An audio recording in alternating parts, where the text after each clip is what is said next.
अब हम लोग अपना सेकेंड वीडियो स्टार्ट करेंगे, जिसमें हम लोग देख रहे हैं यूपीपीसीएस 2024 में आए हुए जीएस 1 के क्वेश्चन।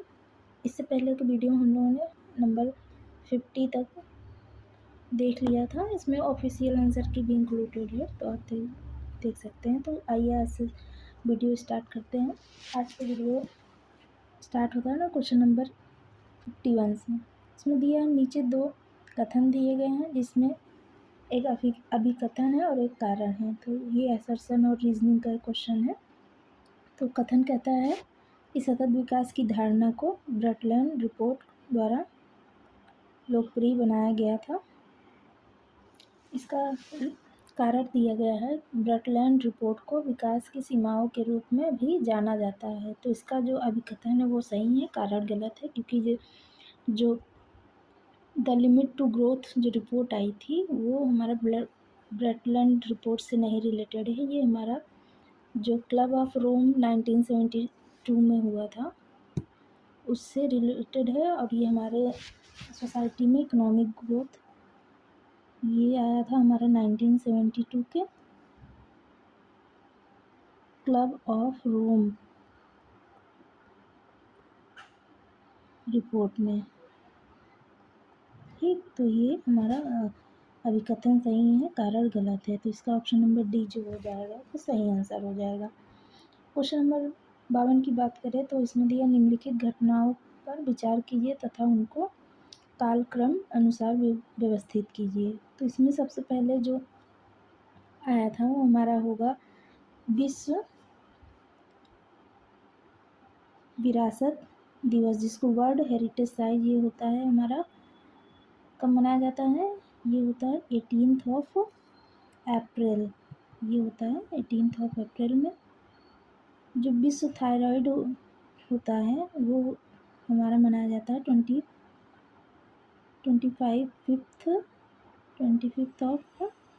मई। और ये नो टोबैको डे जो होता है वो हमारा 31 मई को मनाया जाता है। और जो इंटरनेशनल डे ऑफ लाइट होता है वो अलग अलग टाइम पे मतलब मनाया जाता है। इस बार हमारा 16 मई को मनाया गया। तो इस हिसाब से हमारा जो ऑप्शन बन जाएगा वो हो जाएगा, सबसे पहले होगा विश्व विरासत दिवस, फिर होगा अंतर्राष्ट्रीय प्रकाश दिवस क्योंकि 16 मई को मनाया जाता है। और जो फिर उसके बाद होगा वो विश्व थायराइड दिवस होगा जो 25 मई को मनाया जाता है। फिर होगा उसको विश्व तंबाकू निषेध दिवस जो 31 मई को मनाया जाता है। तो इस हिसाब से इसका ऑप्शन नंबर बी 1, 4, 2, 3 जो है वो सही होगा। आगे बात करेंगे क्वेश्चन नंबर 53 की। तो इसको सही कर लेते हैं। हाँ, क्वेश्चन नंबर 53 की बात करें तो इसमें दिया गया सूची 1 को सूची 2 से व्यवस्थित करना है।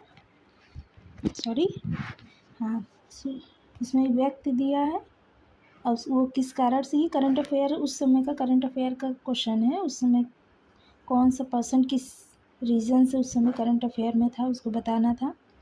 तो इसमें सबसे पहले जो दिया गया है वो गोपी थोटाकुरा की इसलिए न्यूज़ में थे, वो सबसे पहले भारतीय अंतरिक्ष पर्यटक थे उस समय। फिर दीपा करमाकर की बात किया जाए तो ये एशियाई चैम्पियनशिप में स्वर्ण जीतने वाली पहली जिम्नास्ट थी। हमारे देश की बहुत फेमस जिम्नास्ट हैं दीपा करमाकर। आरोह बड़जात्या की अगर बात करते हैं तो आरोह बड़जात्या क्या थे कि भारत में जन्मे नासा वैज्ञानिक जिन्होंने आयन मंडल पर सौर गतिविधि के प्रभाव का अध्ययन करने वाली टीम को नेतृत्व किया था। और इसमें देव पटेल जो थे वो क्या थे, वो ब्रिटिश अभिनेता जिन्होंने थ्रिलर मंकी मैन के साथ निर्देशन की शुरुआत की थी। तो ये इसका करंट अफेयर का क्वेश्चन था। तो इसका मैच जो हो जाएगा वो 3, 1, 2, 4 हो जाएगा। क्वेश्चन नंबर 54 की बात करें तो इसमें अभिकथन और कारण का क्वेश्चन है। अभिकथन कहता है कि 2023-24 में ये उस समय का करंट अफेयर का है क्वेश्चन, तो इसलिए इस समय इसका चेंज हो गया है काफ़ी चीज़। जो एफडीआई की अगर बात करें तो सबसे ज़्यादा एफडीआई इस समय हमारा पहले नंबर पे है सिंगापुर। ठीक, सिंगापुर। फिर बात करें दूसरे नंबर पे हमारा कौन है, यूएसए। तीसरे नंबर पे हमारा मॉरिशस है। तो ये एफडीआई का क्वेश्चन है, ये साल दर साल बदलते रहते हैं। तो इस समय 2026 की बात करें तो सबसे पहले सिंगापुर है, फिर यूएसए है, फिर मॉरिशस है। इसमें करंट अफेयर का क्वेश्चन है जिसमें असर्शन और रीजनिंग दोनों सही था, दोनों व्याख्या उस समय कर रहा था। ये क्वेश्चन अगर देखा जाए तो ये भी R21 मैट्रिक्स टीम एम क्या था, वो भी उस समय का करंट अफेयर था, जिसमें एक सीरम इंस्टीट्यूट ऑफ इंडिया के द्वारा विकसित किया गया मलेरिया के खिलाफ टीका था। तो R21 मैट्रिक्स एम जो है वो मलेरिया का टीका है, जिसको सीरम इंस्टीट्यूट ऑफ इंडिया ने डेवलप किया था। क्वेश्चन नंबर 26 की बात करें तो निम्नलिखित में से किसने कांस फिल्म फेस्टिवल के, ये भी उस समय का करंट अफेयर का क्वेश्चन था। उस समय जो है जो कांस फिल्म फेस्टिवल 2024 के अनसर्टेन रिगार्ड वर्ड में सर्वश्रेष्ठ अभिनेत्री के पुरस्कार जीता था। अनसुईया सेनगुप्ता ने उस समय इस पुरस्कार को जीता था। रुद्रम 2 मिसाइल जो है उसका भी करंट अफेयर का ही क्वेश्चन था, उस समय लॉन्च हुआ था रुद्रम 2 मिसाइल। इसमें अगर बात करें तो इसका पहला कथन जो है और दूसरा कथन जो है वो दोनों गलत है। पहला कथन इसलिए भी गलत है कि ये एयर टू एयर नहीं है, ये एयर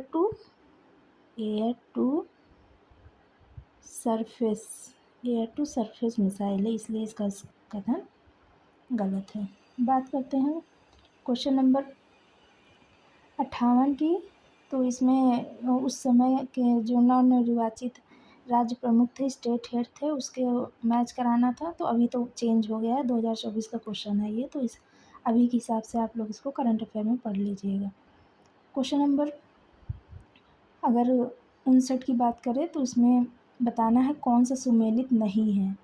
तो इसमें जो सुमेलित नहीं है वो ट्रैपों के मध्यवर्ती तल जो है वो सागरीय पादपों और जंतुओं के अवशेष हैं। ये क्वेश्चन गलत है। इसमें fossil of sea plant and animal नहीं पाए जाते हैं, तो इसका मैच जो है वो गलत हो गया है। क्वेश्चन नंबर 60 की बात करें तो फिर से अभिकथन और कारण का क्वेश्चन आया है।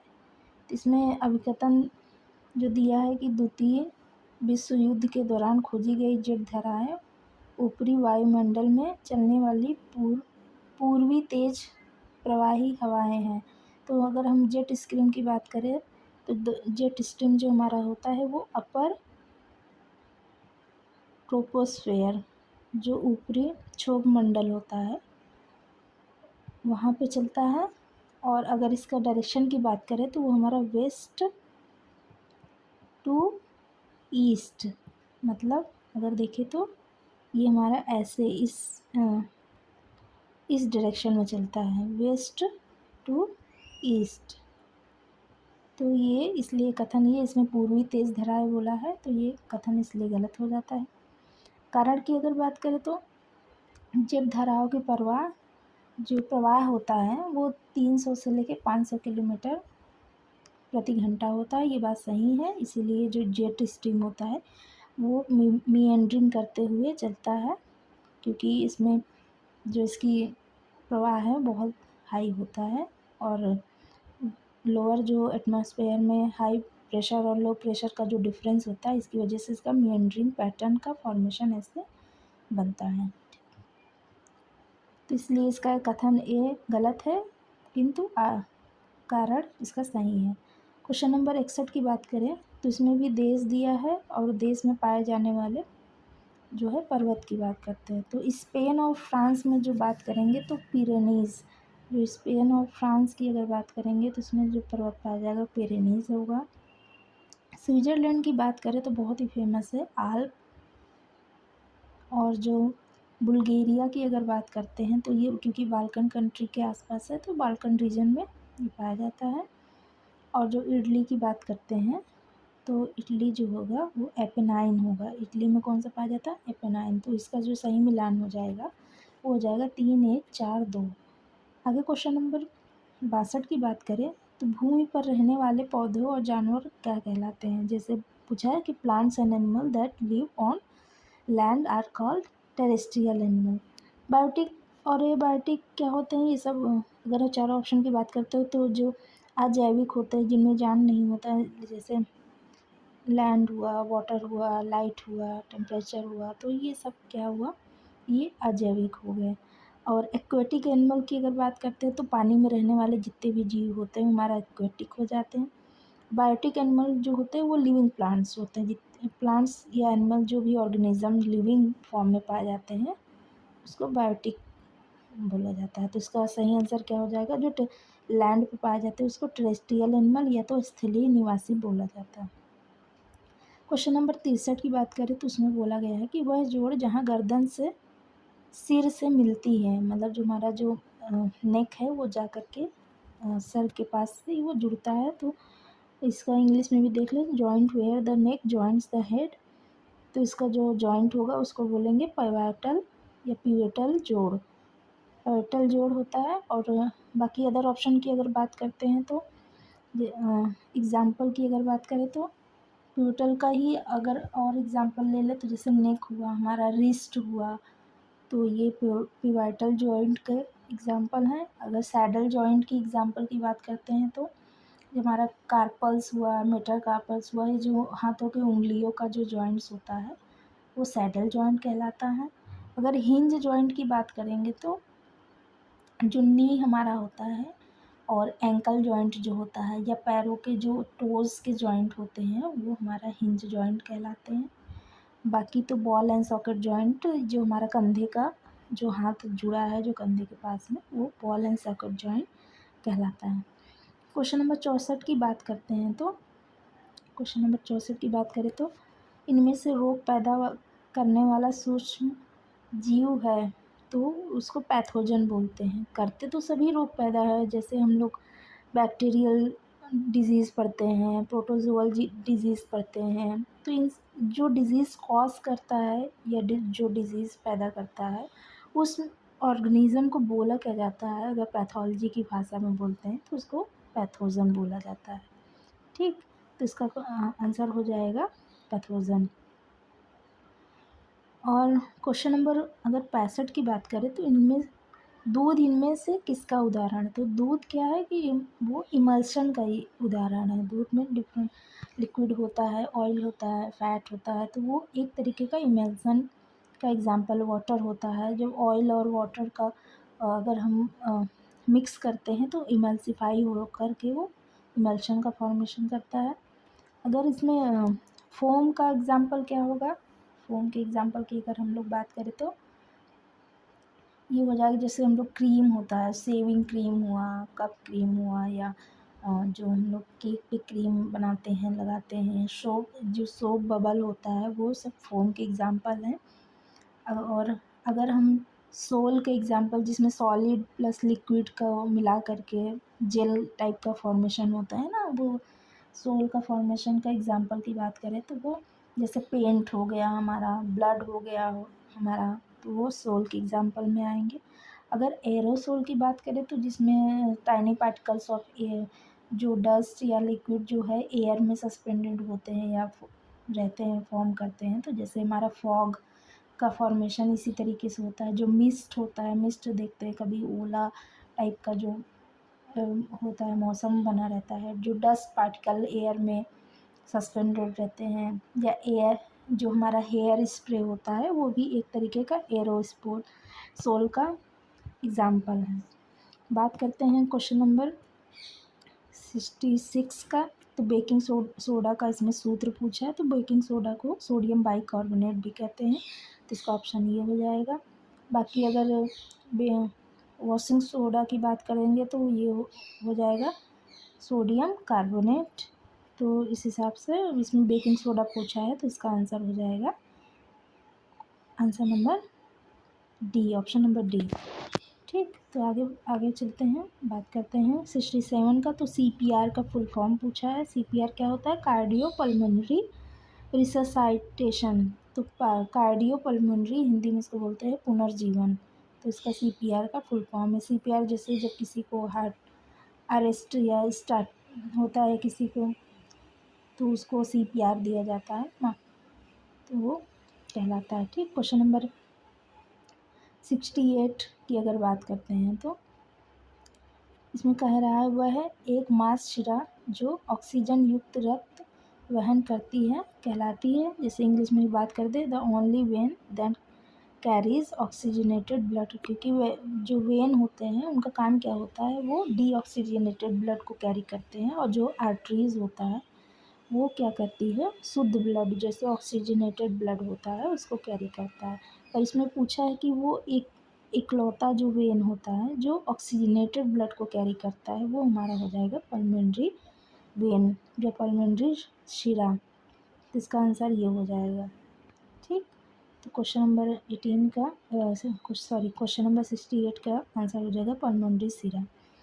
आगे बात करते हैं क्वेश्चन नंबर 69 की अगर बात करें तो मधुमेह जो एक बहुत ही सामान्य विकार है वो संबंधित किससे होता है, तो जो हमारा डायबिटीज़ होता है वो पैंक्रियाज से संबंधित होता है। जैसे पैंक्रियाज में अल्फ़ा सेल, बीटा सेल, है ना, गामा सेल, ये डिफरेंट टाइप के सेल होते हैं जो सिक्रीट करते हैं हार्मोन्स को। तो जो पैंक्रियाज में हमारा बीटा सेल होता है वो क्या करता है, वो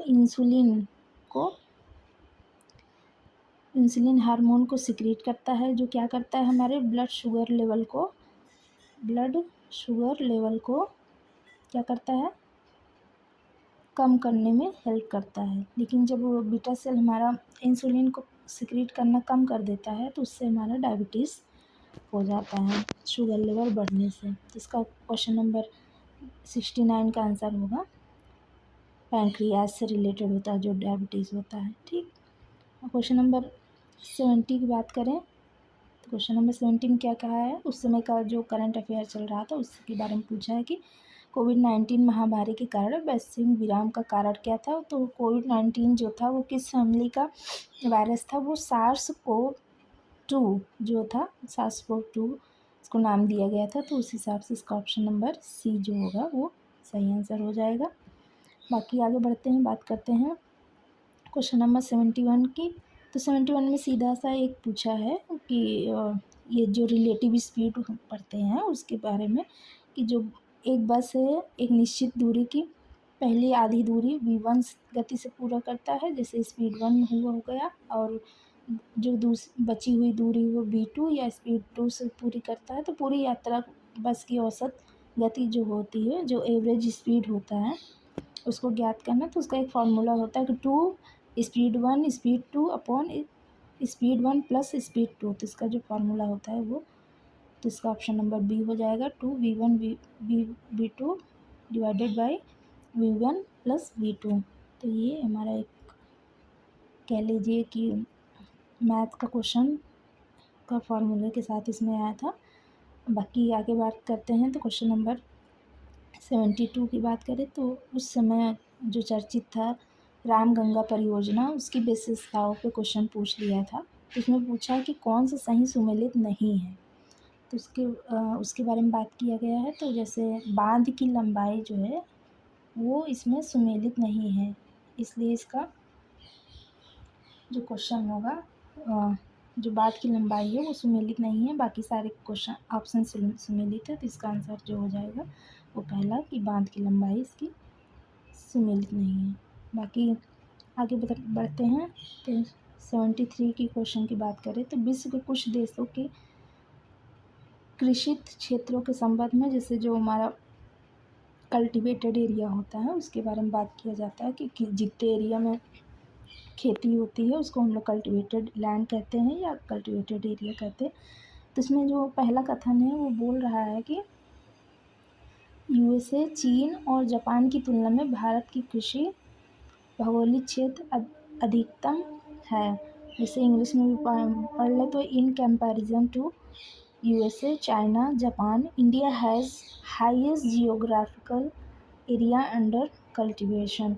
तो ये बात सत्य है कि इंडिया में कल्टीवेटेड लैंड तो बहुत है, कल्टीवेटेड लैंड बहुत है, पर उतनी प्रोडक्टिविटी नहीं है लैंड की। उसका जो आउटकम होता है, जो उपज होता है वो उस तरीके से नहीं है जितना कि चाइना, जापान और यूएसए में होता है, क्योंकि वो लोग ज़्यादातर जो खेती होता है वो मशीन के द्वारा करते हैं और वो कम लैंड में भी ज़्यादा से ज़्यादा प्रोडक्शन कर लेते हैं। तो इसका पहला कथन जो है वो सही है। दूसरे कथन की अगर बात करें तो उष्ण मानसूनी जलवायु प्रदेश में स्थित होने के कारण भारत में वर्ष भर विविधकृत फसलों उत्पादन होता है। ये बात सत्य है कि हमारे यहाँ बाकी देशों के यहाँ, जैसे अगर यूएस, चाइना, जापान की बात करें तो उन लोग के यहाँ जो सीजन्स होते हैं वो मॉडरेट होते हैं और ऑलमोस्ट इक्वल टाइप के सीजन होते हैं। बहुत ही कम जो माइन्यूट डिफरेंस होता है। पर हमारे इंडिया में हम देखते हैं कि मानसून सीजन भी होता है, गर्मी होता है, विंटर होता है। तो इसीलिए हमारे इंडिया में बहुत ही डिफरेंट डिफरेंट टाइप के जो कृषि होता है वो किया जाता है और डिफरेंट डिफरेंट टाइप के अनाज की उपज होता है। तो इसमें कथन 1 कथन 2 दोनों सही हैं।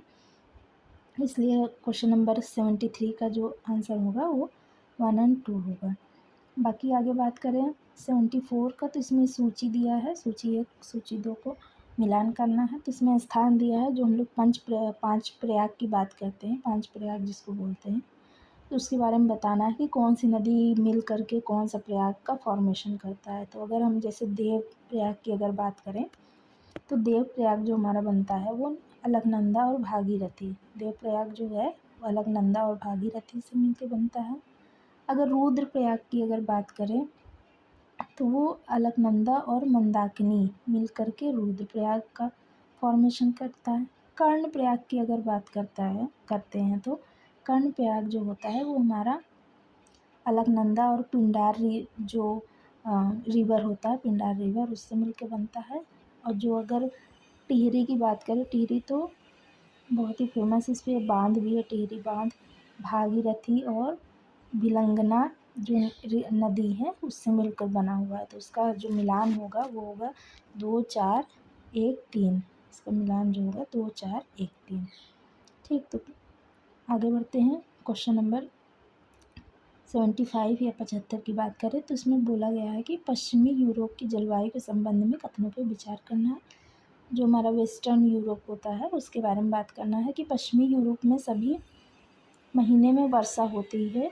तो ये बात सत्य है कि पश्चिमी यूरोप जो हमारा वेस्टर्न यूरोप होता है, जैसे मान लीजिए ये हमारा यूरोप है, ठीक, ये हमारा अफ्रीका है, ठीक। तो क्या होता है कि इसमें जो है ये ट्रेड विंड्स ऐसे जा करके ये नॉर्थ ईस्टर्न विंड ड्रिफ्ट का फॉर्मेशन करता है, जिससे वेस्टर्ली जो है विंड आती है। तो वेस्टर्ली विंड जाने से यहाँ का जो टेम्परेचर होता है वो थोड़ा बहुत इधर भी कैरी हो जाता है। तो थोड़ा मॉडरेट यहाँ पे मौसम रहता है और वर्षा भी वर्ष भर होती रहती है। इसलिए पहला जो कथन है वो सही है।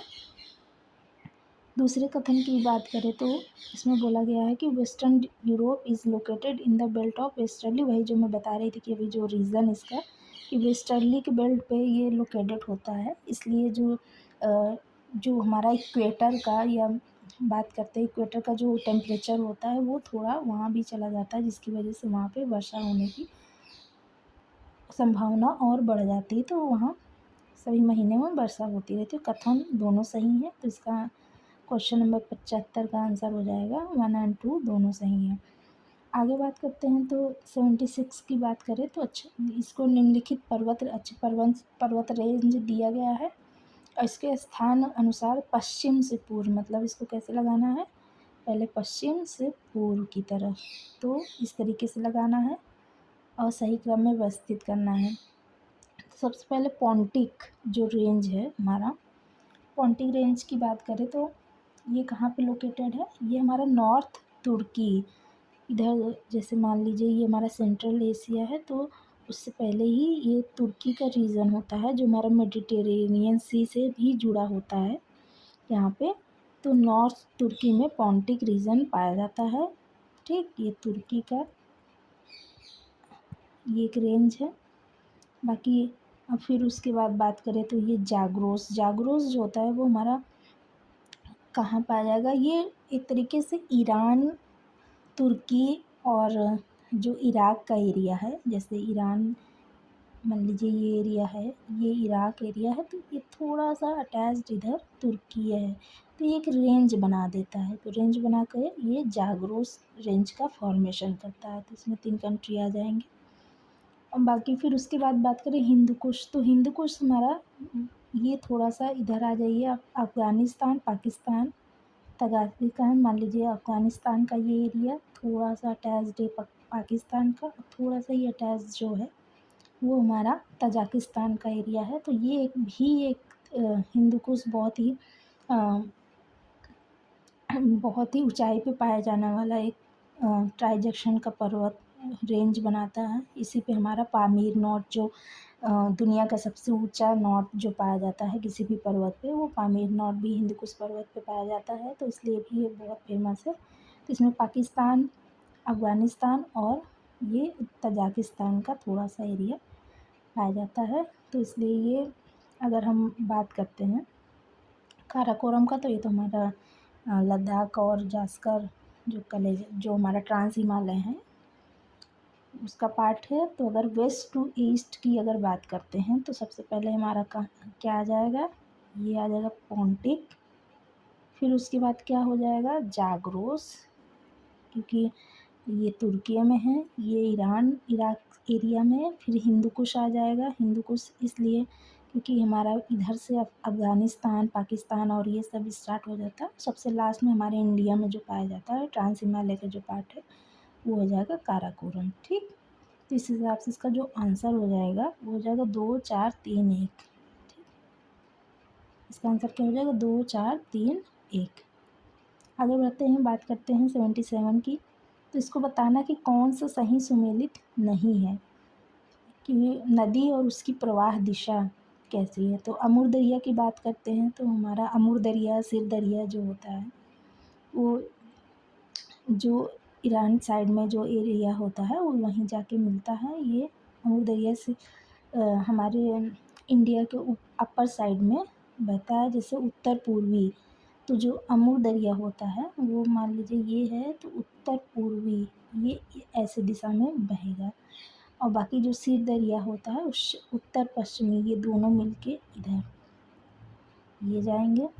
और अंगारा नदी जो है वो भी नॉर्थ साइड में ही फ्लो करती है। और जो मेकॉन्ग रिवर की बात करें तो जिसमें दिया है कि साउथ वेस्ट डायरेक्शन, तो ये मेकॉन्ग रिवर जो होता है वो चाइना से निकल करके हमारा म्यांमार होते हुए ये साउथ चाइना सी में जाता है। तो ये साउथ ईस्ट डायरेक्शन में होते हुए साउथ चाइना सी में प्रवेश करता है। इसलिए इसमें जो डायरेक्शन दिया है वो दक्षिण पश्चिम दिया है, जो कि दक्षिण पश्चिम ना होकर के दक्षिण पूर्व डायरेक्शन में बहता है। इसलिए इसका जो ऑप्शन मेकॉन्ग रिवर का ये गलत हो जाएगा। ठीक, आगे बढ़ते हैं 78 की बात करते हैं। तो इसमें दिया है देश और उसके तेल क्षेत्रों में कि कौन सा सही नहीं है। तो ईरान में जो हफ्त केल होता है वो ऑयल फील्ड पाया जाता है। सऊदी अरब में जो होता है, सऊदी अरब की बात करें तो धारन जो है वो सही है, सऊदी अरब में पाया जाता है। इराक का जो है वो ज़ुबैर ऑयल फील्ड पाया जाता है। पर ये जो काशगन है वो काशगन जो है वो कुवैत का नहीं है। काशगन जो ऑयल फील्ड है वो कहाँ का है, वो है कजाकिस्तान। कहाँ का है, कजाकिस्तान का। तो इसलिए जो ये ऑप्शन है, ऑप्शन नंबर बी जो है वो काशगन जो ऑयल फील्ड है वो कजाकिस्तान का है। यह ऑप्शन गलत हो जाएगा मिलाप इसका, क्योंकि इसमें गलत पूछा था। ठीक, फिर उसके बाद क्वेश्चन नंबर 79 की बात करें तो उसमें बोला है मध्य सागरीय जलवायु के संदर्भ में कथनों पर विचार करिए। तो ये मेडिटेरेनियन क्लाइमेट के बारे में बात कर रहा है। तो इसमें बोला है यहाँ शीत ऋतु में वर्षा होती है। तो ये सत्य है, जो जैसे हमारे यहाँ समर में वर्षा होता है बेसिकली। तो पर ये मेडिटेरेनियन सी में क्या होता है, यहाँ पे विंटर्स में बारिश होती का किस्म होती है, विंटर्स में बारिश होती है। ये इसका कैरेक्टरिस्टिक फीचर है, जैसे बहुमूल्य फीचर है कि यहाँ विंटर में बारिश होती है। और क्योंकि शीतकालीन जो जो विंटर सॉलिस्टिस होता है, जो विंटर सॉलिस्टिस जो होता है उसके कारण क्या होता है कि एयर प्रेशर बेल्ट जो होता है शिफ्ट हो जाता है साउथ की तरफ। जो शीतकालीन अयांत जो के कारण क्या होता है, वायुदाब की जो पेटियाँ होती है नीचे की ओर खिसक जाती है। तो जो विंटर सॉलिस्टिस कब होता है, ये जनरली जैसे 22 दिसंबर को देखा जाता है कि 22 दिसंबर को होता रहता है। 1 दिन 2 दिन का आगे पीछे भी हो जाता है कभी कभी, पर 22 दिसंबर को ज़्यादातर विंटर सॉलिस्टिस का फॉर्मेशन होता है। देखते हैं हम लोग, जो प्रेशर बेल्ट जो होता है वो इक्वेटोरियल, जैसे मान लीजिए भूमध्य सागर की रेखा है, यहाँ से जो प्रेशर बेल्ट होगा वो नीचे की तरफ 15 डिग्री, जैसे जब टॉपिक ऑफ कैंसर हुआ और टॉपिक ऑफ कैंसर का ये कैप्रिकॉर्न हो गया, टॉपिक ऑफ कैंसर हो गया। तो जब जब हमारा जो सन होता है उसका जो सन जो होता है वो टॉपिक ऑफ कैंसर की तरफ, जो कर्क रेखा की तरफ जाएगा, तो वो समर सोलिस्टिक का फॉर्मेशन करेगा। और उस दिन सबसे बहुत बड़ा दिन जो 21 जून का जो दिन होता है वो समर सोलिस्टिस का फॉर्मेशन करता है। अगर हमारा सन जो है वो कैप्रिकॉर्न या मकर रेखा की तरफ आएगा तो विंटर सॉलिस्टिस का फॉर्मेशन करेगा। तो ये प्रेशर बेल्ट की shifting of pressure belt according to sun के कारण ये होता रहता है। तो वही चीज़ इसमें बोल रहा है। तो इसका अभी दोनों कथन 1 कथन 2 दोनों सही है। आगे बढ़ेंगे, बात करेंगे क्वेश्चन नंबर 80 की।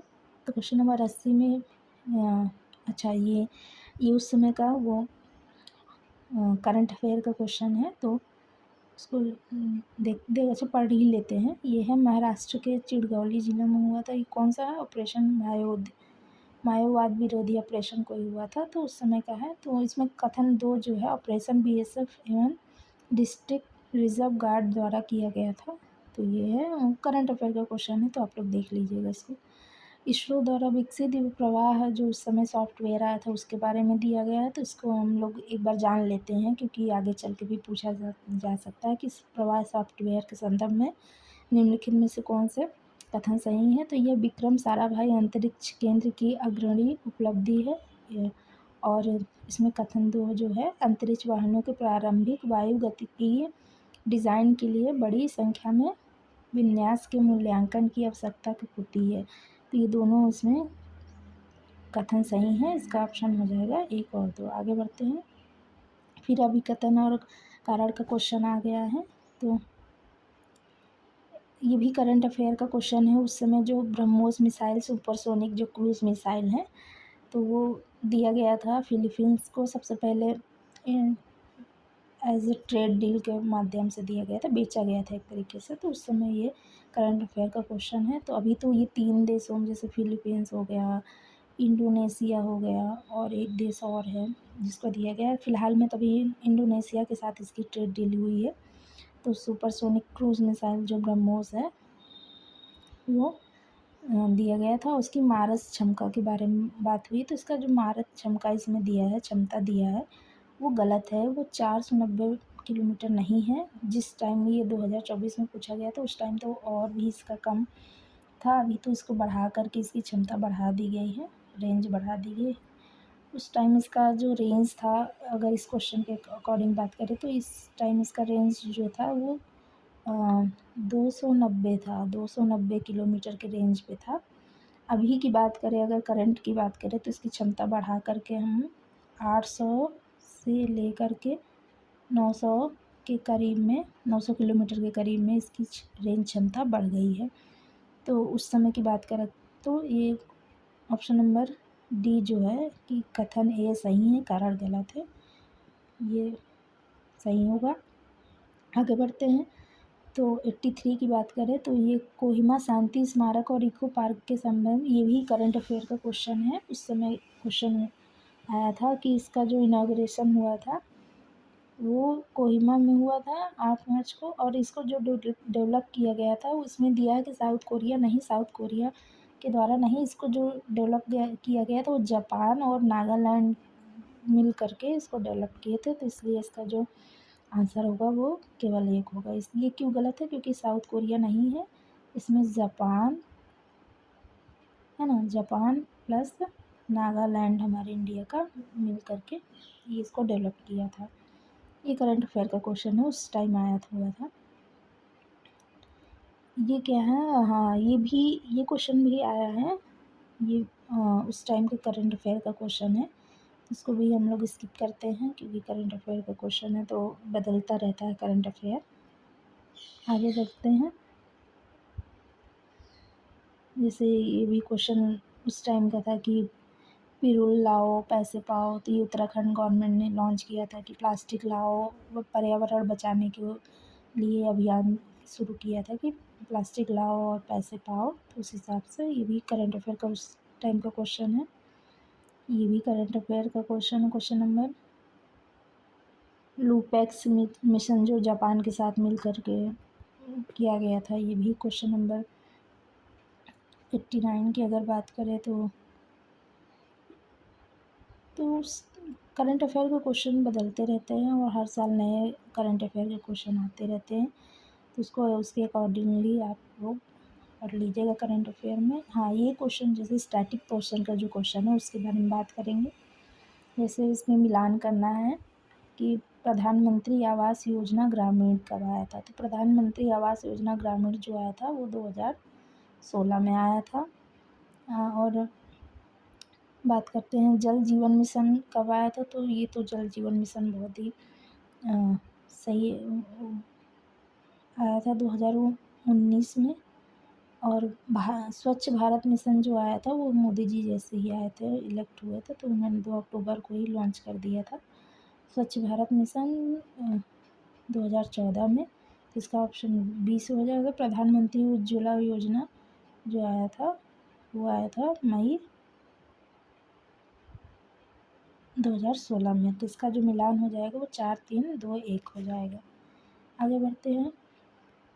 तो SDI के बारे में बात करता है कि SDI में कौन कौन से इंडिकेटर होते हैं। तो SDI में मुख्यतः देखते हैं कौन कौन से इंडिकेटर होगा। तो इसमें क्या क्या इंक्लूड किया जाता है। आय का स्तर क्या है, एजुकेशन क्या है, संभावित जीवन अवधि या आय क्या है, ईयर ऑफ स्कूलिंग, और ये सब भी इसमें जोड़ा जाता है। पर ऑप्शन के हिसाब से देखेंगे तो इसमें क्या हो जाएगा 1 to 4। तो इसमें पर्यावरण की स्थिति नहीं इंक्लूड किया जाता। ये ह्यूमन डेवलपमेंट के ऊपर बात करता है, तो ह्यूमन से रिलेटेड जो इंडिकेटर्स होते हैं उसको, जैसे हमारा इनकम लेवल क्या है, एजुकेशन क्या है, ईयर ऑफ स्कूलिंग क्या है, और जो हमारा लाइफ एक्सपेक्टेंसी कितना है, ये हमारा हेल्थ को डिनोट करता है कि हमारे जीवन की अवधि या कितना है, संभावित कितना। तो ये इसका ऑप्शन नंबर C 1 2 4 जो होगा वो सही आंसर हो जाएगा। आगे बढ़ते हैं। 93 क्वेश्चन की अगर बात करते हैं, हाँ तो इसको क्या करना है, इसके क्रोनोलॉजी में इसको अरेंज करना है कि सबसे पहले कौन सा आया, फिर कौन सा है, फिर कौन सा है। क्योंकि ये ऑलरेडी अरेंज है, पर इसका ईयर हम लोग मैं बता देती हूँ आप लोग को, इसका ईयर कब कब कौन कौन सा आया था। तो स्वच्छ भारत मिशन तो ये 2014 में स्वच्छ भारत मिशन 2014 का है। प्रधानमंत्री विकास योजना जो कौशल विकास योजना हुआ था वो आया था हमारा, कब आया था, ये आया था जुलाई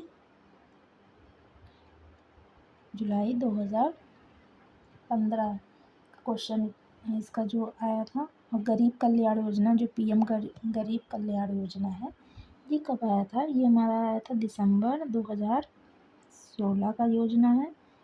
और प्रधानमंत्री महिला शक्ति केंद्र योजना जो बना था ये हमारा जो है वो नवंबर 2017, ठीक, नवंबर 2017 का है। तो इस हिसाब से ये अगर इसको ले लें तो ये हो जाएगा स्वच्छ भारत मिशन 2014 का, प्रधानमंत्री कौशल विकास योजना 2015 का, प्रधानमंत्री गरीब कल्याण योजना ये 2016 का है, प्रधानमंत्री महिला शक्ति केंद्र जो योजना आया था वो 2017 का है। तो 1 2 3 4 ये इसका सही क्रोनोलॉजी है। इसका ये आया है इकॉनमी का एक क्वेश्चन है कि माल्थस जो है उन्होंने तर्क दिया कि जनसंख्या जो होता है वो इसको भरना था कि जनसंख्या को हम लोग किस तरीके से देखते हैं। जो जनसंख्या जो होता है वो ज्यामितीय मतलब जियोमेट्रिक पोजीशन से प्रगति करता है। जैसे ज्योमेट्री में गुणे के तौर पे, जैसे अगर 2 है, 2 का गुणा 4, फिर 4 का 8, फिर 8 का 16, इस तरीके से जनसंख्या का विकास होता है। जैसे एक जोड़े से 2 बच्चे हुए तो वो 2 दूना 4 हो गया, 4 से फिर 8 हो गया, इस तरीके से जनसंख्या बढ़ता है। तो और जबकि जो कृषि का या खाद्य होता है, जो हमारे फूड रिसोर्सेज होते हैं या फूड प्रोडक्शन होता है, एग्रीकल्चरल प्रोडक्शन होता है, वो क्या होता है, वो अंकगणितीय है। जैसे अरिथमेटिक में, मतलब अरिथमेटिक तरीके से बढ़ता है। जैसे 2 बढ़ा, फिर 4 बढ़ा, फिर 4 में फिर 2 प्लस हो गया तो 6 हो गया, 6 में 2 प्लस हुआ तो 6, फिर 8, फिर 10, फिर 12, इस तरीके के। जबकि जो जनसंख्या होता है वो गुणे के तौर पे होता है। जैसे 2, 4, 8, 16, 32, 64, इस तरीके से बढ़ता है। तो ये ऑप्शन नंबर डी जो होगा इसका, इस तरीके से इसका जो ऑप्शन नंबर डी जो हो जाएगा वो सही आंसर हो जाएगा।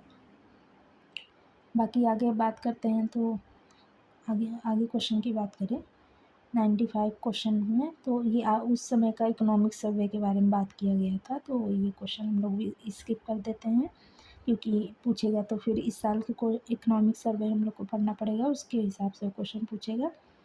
इसमें सूची 1 सूची 2 को सुमेलित करना है। तो इसमें कुछ दिया गया था कि लाभार्थी का योगदान कितना होना चाहिए। जैसे कोई स्कीम निकलता है तो उसमें कितना योगदान होना चाहिए। जैसे प्रधानमंत्री श्रम योगी मानधन योजना है, इसमें क्या है कि हमें 55 से लेकर 200 रुपये प्रति माह जो है योगदान देना पड़ेगा। तो लाभार्थी का योगदान इतना होगा, कितना, 55 से लेकर 200, ये 55 से लेकर 200 प्रति माह।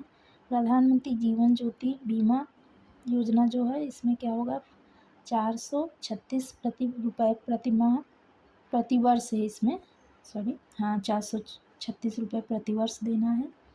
और आगे बात करें प्रधानमंत्री सुरक्षा बीमा योजना की बात करें तो 20 रुपये जो है इसका 20 रुपये प्रति वर्ष के तौर पे देना है। अटल पेंशन योजना की अगर बात करें तो ये अटल पेंशन योजना में हितधारी के जो इच्छा अनुसार वो कितना योगदान दे सकते हैं, तो उस तरीके से है। तो इसका ऑप्शन जो मिलान हो जाएगा वो हो जाएगा 2, 3, 4, 1। ऑप्शन नंबर ए में जैसे दिया गया 2, 3, 4, 1। आपको बता दें ये सारा ऑफिशियल आंसर की है, और जो आयोग ने दिया है वही आंसर की है। इस पर हम लोग डिस्कस कर रहे हैं, PYQ है 2024 का। तो ये इस पेपर 1 का। बाकी क्वेश्चन नंबर 97 की बात करें तो फिर अभिकथन और कारण का क्वेश्चन आया है। विकास को जीवन स्तर और कल्याण के वृद्धि के रूप में परिभाषित किया जाता है।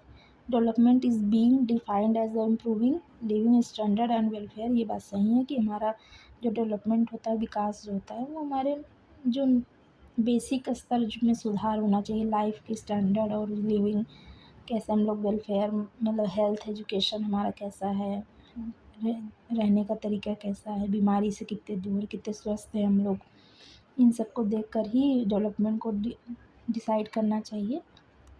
बाकी मटेरियलिस्टिक चीज़ों से तो इंफ्रास्ट्रक्चर डेवलपमेंट तो होना चाहिए, वो सपोर्टिव रोल है। बाकी जो बेसिक होता है वो ह्यूमन डेवलपमेंट ज़्यादा, हेल्थ एजुकेशन एवं सैनिटरी और ये सब चीज़ों को भी देखना चाहिए। और बाकी सेकेंड कारण जो दिया गया है वो प्रति व्यक्ति आय में वृद्धि विकास की पर्याप्त मात्रा नहीं है।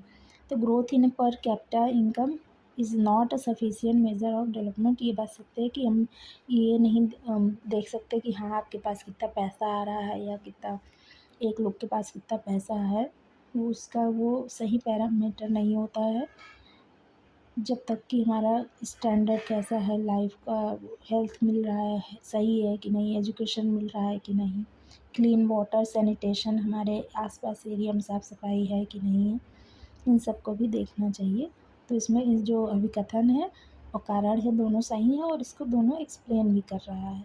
आगे बढ़ते हैं, 98 की बात करते हैं। तो इसमें सतत विकास लक्ष्य 2030 के में लक्ष्य 4 जो है एजुकेशन की जो बात करता है, प्राप्त करने से कौन से उपाय आवश्यक हैं। तो हमारा जो सस्टेनेबल गोल है, जो लक्ष्य 4 है, वो किसकी बात करता है, वो एजुकेशन की बात करता है। तो एजुकेशन के लिए हमें क्या क्या ज़रूरी है कि शिक्षा को निःशुल्क और अनिवार्य कर देना चाहिए। ये बात सही, सबके लिए शिक्षा ज़रूरी है, चाहे अमीर हो, गरीब हो, चाहे जैसा इंसान हो, सबके लिए शिक्षा को निःशुल्क बनाना अनिवार्य है।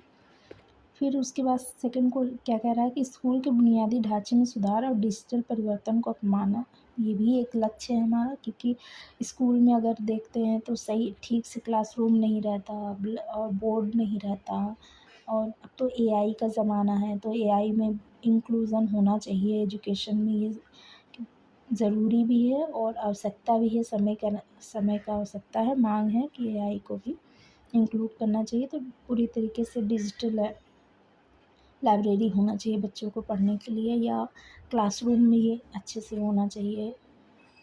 बाकी थर्ड ऑप्शन इसमें जो बोल रहा है वो क्या कह रहा है, थर्ड क्वेश्चन, कृषि कार्यक्रमों का विस्तार, तो ये डायरेक्ट रिलेटेड नहीं है हमारे एजुकेशन से, ये कृषि की बात कर रहा है, तो ये कृषि की जोन अलग हो जाता है। बाकी ये फोर्थ अगर बात करें तो प्रौद्योगिकी निवेश में वृद्धि, ये भी डायरेक्टली नहीं रिलेटेड है कि इंक्रीज़ कर दीजिए इन्वेस्टमेंट कोई टेक्नोलॉजी में, तो ऐसा डायरेक्टली रिलेटेड नहीं, वो शिक्षा के गोल को नहीं, जो गोल नंबर 4 है उस पे नहीं आता है। इसका जो ऑप्शन 1 और 2 जो हो जाएगा कथन, वो दोनों डायरेक्टली रिलेटेड है हमारे सतत विकास लक्ष्य नंबर 4 जो एजुकेशन है, कंप्लीट एजुकेशन। आगे बात करते हैं तो क्वेश्चन नंबर 99 की बात करें तो अनुच्छेद 19 के अंतर्गत निम्नलिखित में कौन सी एक स्वतंत्रता की भी भारतीय संविधान द्वारा गारंटी नहीं दी गई है। तो जैसा कि आप देख सकते हैं कि जो संपत्ति रखने, खरीदने, बेचने का जो अधिकार है, ये हमारे फंडामेंटल राइट से हटा दिया गया था। 44th कॉन्स्टिट्यूशनल अमेंडमेंट जो किया गया था, संपत्ति का अधिकार जो रखने का, ये कब हटाया गया था, 44th कॉन्स्टिट्यूशनल अमेंडमेंट जो हुआ था उसमें इसको हटा दिया गया था। और ये फंडामेंटल राइट से हटा करके इसको अब बेसिक जो हमारा कॉन्स्टिट्यूशनल राइट है उसको कहते हैं कि कॉन्स्टिट्यूशन के दूसरे पार्ट में डाल दिया गया था, तो इसलिए फंडामेंटल राइट नहीं है ये, पर हमारा कॉन्स्टिट्यूशनल और लीगल राइट है। ठीक, तो ये ऑप्शन नंबर बी जो हो जाएगा वो हमारा इसमें गलत है, जो आर्टिकल 19 में नहीं है। आर्टिकल 19 एक्ट में पहले दिया गया था, अब इसको हटा करके कॉन्स्टिट्यूशनल राइट बना दिया गया है, लीगल राइट बना दिया गया है। और क्वेश्चन नंबर 100 या 100 की बात करें तो अभिकथन और कारण का है। तो भारतीय संविधान के अनुसार एक ही व्यक्ति एक ही समय में अथवा दो से अधिक राज्यों के राज्यपाल के पद पे कार्य नहीं कर सकता, पर ये क्वेश्चन गलत है, क्योंकि हमारा 7th कॉन्स्टिट्यूशनल अमेंडमेंट हुआ था, तो उसके अनुसार जो एक व्यक्ति है वो 2 या 2 से अधिक राज्यों के राज्यपाल के पद पे, जैसे 7th जो अमेंडमेंट हुआ था हमारा, वो यही कहता है कि एक व्यक्ति 2 या 2 से अधिक राज्यों के राज्यपाल के पद पे चयनित हो सकता है और पदभार संभाल सकता है। और इसका जो कथन दिया गया है वो क्या कह रहा है, भारतीय संविधान के अनुच्छेद 153 में ये कहा गया है कि प्रत्येक राज्य के लिए एक राज्य, ये सत्य है। अनुच्छेद 153 में कहा गया है प्रत्येक राज्य के लिए एक राज्यपाल होगा, पर एक से अधिक भी हो सकता है। ये हमारा कब कहा गया था, वो 7th कॉन्स्टिट्यूशनल अमेंडमेंट के थ्रू इसको इंक्लूड किया गया था। आगे बढ़ते हैं, 101 की बात करते हैं तो इसमें बोला गया है कि कौन सा जोड़े का मिलान सही नहीं है।